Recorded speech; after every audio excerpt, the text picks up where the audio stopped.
像气球一样的糯米饼，个个鼓大泡，空心酥脆，40秒一锅，比油条简单还好吃，你要不要试试？糯米粉100克，糖20克，油10克，少量多次的加入130克刚烧开的水，将糯米粉烫匀，搅拌成粘稠的糊状，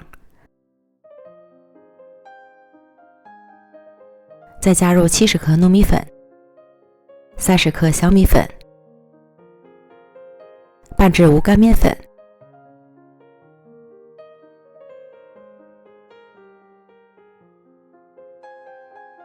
冷却一会儿，再揉成光滑不粘手的面团。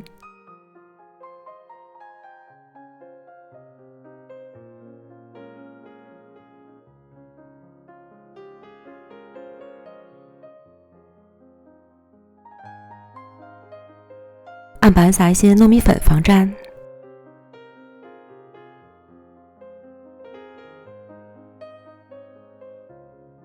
将面团擀成厚度约2毫米的大面饼，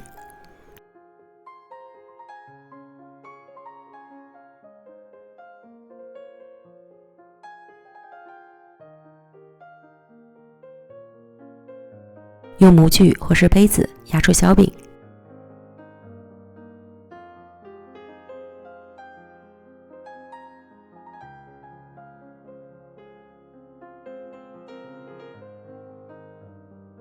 扯掉多余的面皮儿，再重复以上的步骤，直到将面团全部都压完，盖好防止风干。锅中油温烧至6成热，下入小饼生坯，一次不要下太多，防止粘连。入锅10几秒钟，就迅速鼓起了大泡，像气球一样。翻炸另一面，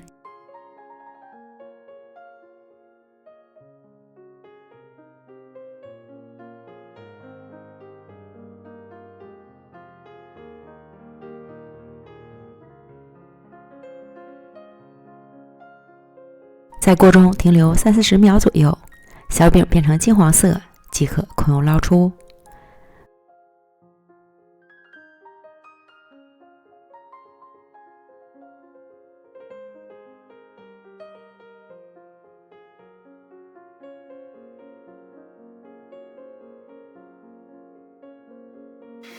糯米粉的这个吃法真的是爱死了，酥酥糯糯，个个空心，淡淡的甜味儿混合着淡淡的小米香，真是越吃越上瘾。别错过，赶快安排起来吧！美食天天更新，感谢您的观看，咱们下期见，拜拜。